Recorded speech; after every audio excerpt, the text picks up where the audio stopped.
Hey everyone, welcome back to the channel.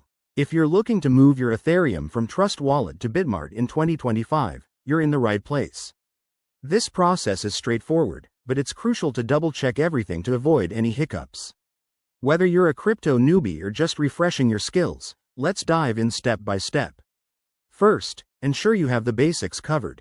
You'll need the Trust Wallet app installed on your phone or device, some Ethereum in your wallet, and a verified Bitmart account to receive the funds. Always use a secure internet connection for these transactions to protect your assets. Step 1. Open your Trust Wallet app and go to the Ethereum section. Here, you'll see your current ETH balance. Make sure you have enough to cover the transfer plus any network fees. Step 2. Tap the Send button in Trust Wallet. Before you proceed, you need the recipient's address. Head over to Bitmart, log into your account, and navigate to the wallet or deposit section.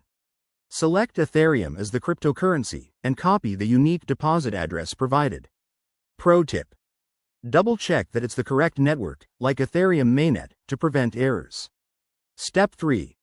Back in Trust Wallet, paste the Bitmart address into the recipient field.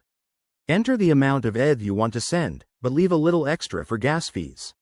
Review all the details carefully. Wrong addresses can lead to lost funds. Step 4.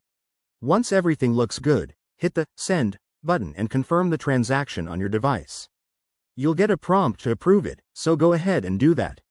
After sending, the transaction might take a few minutes to an hour to process, depending on network congestion. You can check the status on a blockchain explorer like Etherscan using the transaction ID. And there you have it. That's how you send Ethereum from Trust Wallet to Bitmart in 2025. Remember, crypto involves risks, so always stay vigilant. If this tutorial helped you, smash that like button, subscribe for more guides, and drop your questions in the comments. Thanks for watching, and see you in the next video.